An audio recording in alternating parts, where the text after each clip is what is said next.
Hello and welcome to Everyone Dies, the podcast where we talk about serious illness, dying, death, and bereavement. I'm Marianne Matzo, a nurse practitioner, and I use my experience from working as a nurse for 47 years to help answer your questions about what happens at the end of life. And I'm Charlie Navarrete, an actor in New York City, and here to offer an every-person viewpoint to our podcast. We are both here because we believe that the more you know, the better prepared you are to make difficult decisions before a crisis hits. Also, this podcast does not provide medical nor legal advice. Please listen to the complete disclosure at the end of the recording. Welcome to this week's show. We're so glad to have you join Charlie and me for the next hour as we talk about the death of a father. This podcast is a combination of education and entertainment. Edutainment, if you will. Our main topic is in the second half. You can fast forward to that chit-chat-free zone if you'd like. In the first half, we have our recipe of the week and an excerpt from Patrick Henry's speech to the Second Virginia Convention. In the second half, Charlie has an excerpt from David Sedaris' essay, "I don't think the coffin could have been any uglier," about the death of his father. And in the third half, I have a short story written by Leo Tolstoy. Charles, anything new? Yes. New bartender. Let's call her Erin, because that's her name. This woman just makes a Long Island iced tea, which, yeah. And I thought, okay, anyone could accidentally make a perfect Long Island iced tea. And when I say perfect, it means you do not taste that alcohol. It tastes like a glass of iced tea. So I thought, well, I better order a second one just to be safe. Marianne, I'm still thinking about this Long Island iced tea. Now, this was in Detroit? No. Oh, no. Well, actually, yes. In where I'm staying right now, it's north of Detroit. It's pretty close to where my sister and brother live. Yeah, this Long Island iced tea. Oof. Yeah. So does it make you want to move back to Detroit? Is it that good? I don't know if I'd be ready to move back here, but I could see myself making more trips back here. Yeah, it is that good. It's just really, this woman is an artist. Yes. So, Marianne, what do you got? So we're going to travel to Virginia this week, where milk is the official state beverage, and the official state dance is the square dance. I mean, Virginia's rocking. At any funeral lunch in Virginia, there's bound to be some fresh pimento cheese available as part of the food spread. This savory dish is often served with bread, crackers, biscuits, or ham. Pimento cheese combines cheddar cheese, mayonnaise, and sweet peppers into a smooth spread. This dish has become integral to Southern cuisine over the years, giving it nicknames such as the caviar of the South or the pâté of the South. Virginia is also home to the oldest legislative body in the Western Hemisphere, which was established in 1619. Notable figures such as Patrick Henry, George Washington, and Thomas Jefferson were instrumental in advocating for independence and leading the fight against British rule. The Second Virginia Convention met in March of 1775 at Richmond in St. John's Church. Delegate Patrick Henry presented resolutions to raise and establish a militia and to put Virginia in a posture of defense. We have for you today the beginning and the end of his famous speech. Mr. President, it is natural to man to indulge in the illusions of hope. We're apt to shut our eyes against a painful truth and listen to the song of that siren till she transforms us into beasts. Is this the part of wise men engaged in a great and arduous struggle for liberty? Are we disposed to be the number of those who, having eyes, see not, and having ears, hear not, the things which so nearly concern their temporal salvation? For my part, whatever anguish of spirit it may cost, I am willing to know the truth, to know the worst, and to provide for it. Is it in vain, sir, to extenuate the matter? Gentlemen may cry, peace, peace. But there is no peace. The war has actually begun. The next gale that sweeps from the north will bring to our ears the clash of resounding arms. Our brethren are already in the field. Why we stand here idle? What is it that the gentlemen wish? What would they have? Is life so dear or peace so sweet as it to be purchased at the price of chains and slavery? Forbid it, Almighty God. I know not what course others may take, but as for me, give me liberty or give me death. Please go to our webpage for this week's recipe and for additional resources for this program. Everyone Dies is offered at no cost, but it's not free to produce. Can we count on you to contribute? Your tax-deductible gift will go directly to supporting our nonprofit journalism so that we can remain accessible to everyone. You can also donate at www.everyonedies.org or at our site on Patreon and search for Everyone Dies. Charlie? Thanks, Marianne.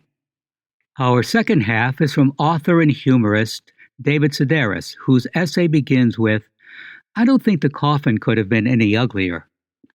Sedaris' father, Lou Sedaris, had always baffled his children. So when he died at 98, where would they begin with his funeral? As David observed, 10 days before my father died, he suffered a small stroke and fell. Or perhaps he fell and then had the stroke. Either way, it surprised me when people asked what was the cause of death. I mean, he was 98. Wasn't that cause enough? I visited him shortly after his fall, flew down from New York with Amy and Hugh. Gretchen and Paul met us at Springmoor, his retirement home, but he was essentially gone by then. He was propped up in his bed. "Well, he looks good," Amy said, pulling a chair up to his bedside. Who is she comparing him to, I wondered. Google "old man dying," and I'm pretty sure you'll see exactly what was in front of us, an unconscious skeleton with just a little meat on it. After 20 or so minutes, we all step outside.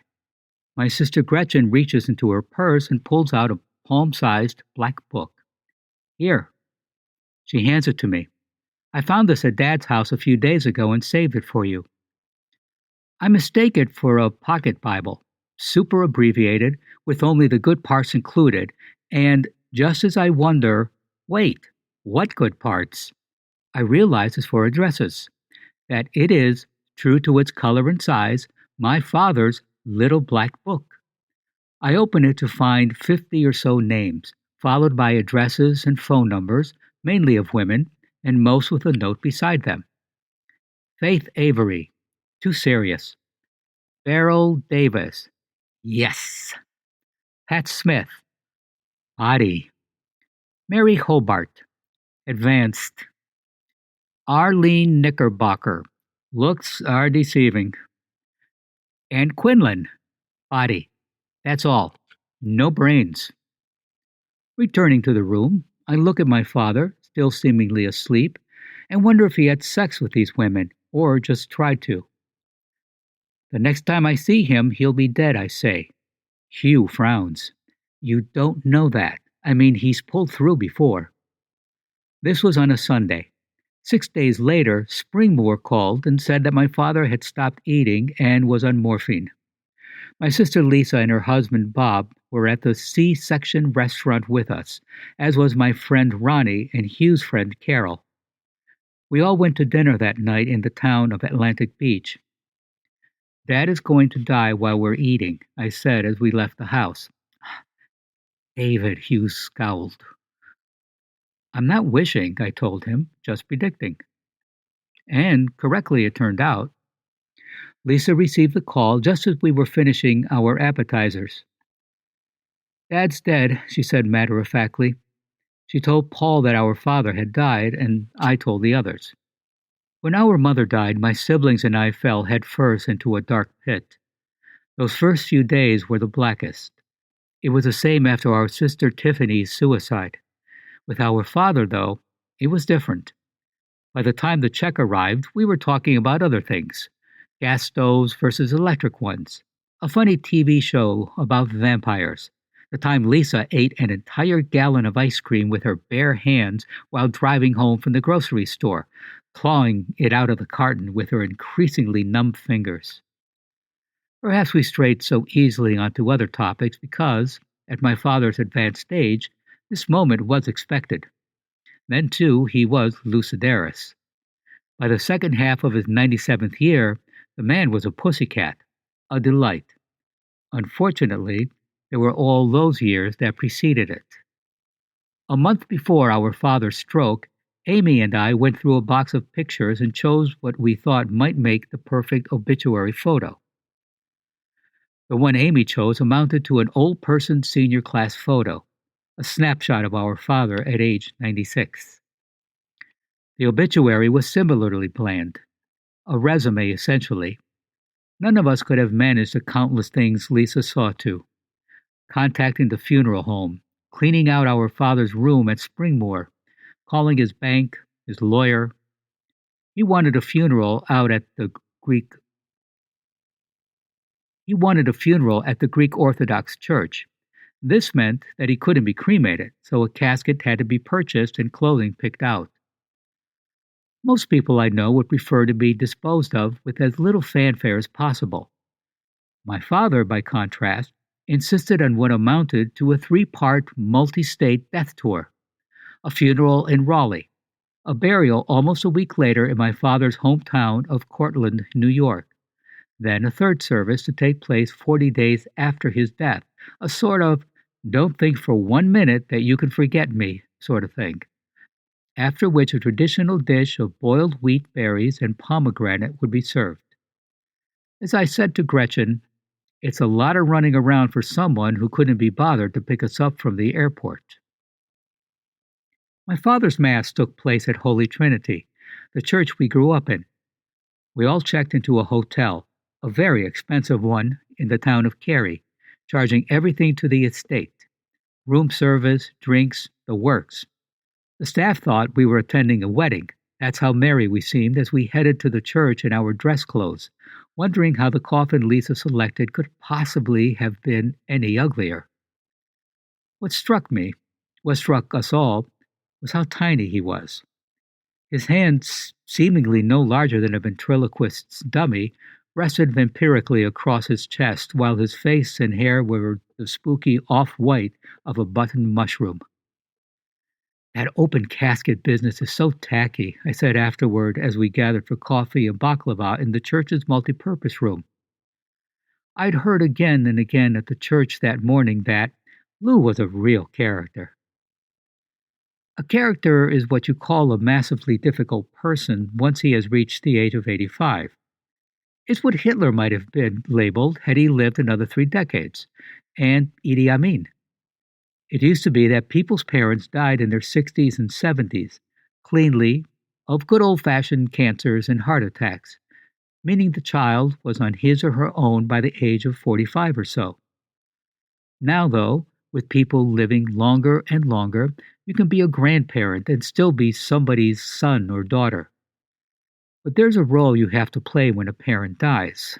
So I'd said, each time I'd heard it, yes, he certainly was unique. As long as my father had power, he used it to hurt me. In my youth, I just took it. Then I started to write about it, to actually profit from it. The money was a comfort, but better yet was the roar of live audiences as they laughed at how petty and arrogant he was. Well, I feel sorry for him, Hugh has taken to saying. Nobody was born acting that way. Something must have happened that made him that mean. I remembered the time I was invited to give the baccalaureate address at Princeton.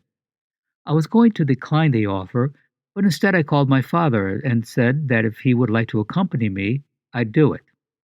The Ivy League stuff was really appealing to him, though, in fairness, it has always appealed to me as well. People who attended Harvard or Princeton or Yale are always maddeningly discreet about it. I went to school in the Boston area, they say. Had I graduated from a top notch school, I'd have found a way to work it into every conversation I had. Would you like that coffee hot or iced? Back at Columbia, I always had it hot, but what the hell? Let's try something new. Now my father said, Princeton? Are you kidding? I'd love to go. Before the graduation ceremony, we attended a luncheon and sat at a table with the president of the university.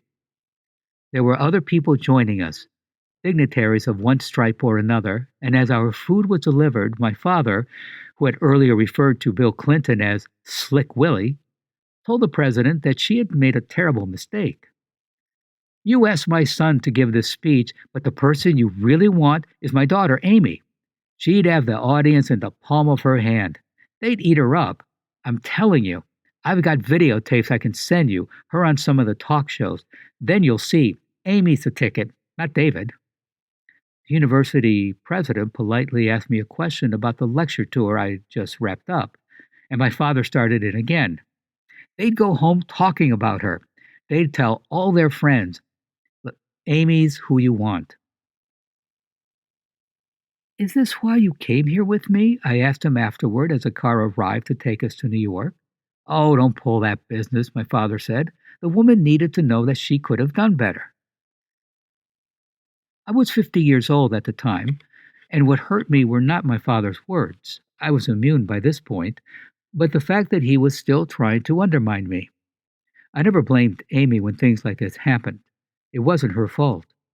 He was always trying to pit his children against one another, never understanding the bond we shared. It was forged by having him as a father, and as long as he was alive, it held. One always hears of families falling apart after the death of a parent. Lifelong checks are no longer in place, and the balance is thrown off. Slights become insurmountable. There are squabbles over the estate, etc. It's a pretty rough patch of road. Saul Bellow wrote, Losing a parent is something like driving through a plate glass window. You didn't know it was there until it shattered, and then for years to come, you're picking up the pieces. I felt like I collected all the big, easy-to-reach, obvious ones. The splinters, though, will definitely take a while. The rest of my life, perhaps. I could feel them beneath my skin as I paused with my sisters. Orphaned at last. Thanks, Charlie. The following story, The Old Grandfather and the Grandson, by Leo Tolstoy, raises some important questions about the good life. The grandfather had become very old. His legs wouldn't go, his eyes didn't see, his ears didn't hear, he had no teeth. And when he ate, the food dripped from his mouth. The son and daughter-in-law stopped setting a place for him at the table and gave him supper in the back of the stove. Once they brought dinner down to him in a cup. The old man wanted to move the cup and dropped and broke it. The daughter-in-law began to grumble at the old man for spoiling everything in the house and breaking the cups and said that she would now give him dinner in a dishpan. The old man only sighed and said nothing. Once the husband and wife were staying at home and watching their small son playing on the floor with some wooden planks. He was building something. The father asked, "What is that you're doing, Misha?" And Misha said, "Dear father, I am making a dishpan, so that when you and dear mother become old, you may be fed from this dishpan." The husband and wife looked at one another and began to weep. They became ashamed of so offending the old man, and from then on seated him at the table and waited on him.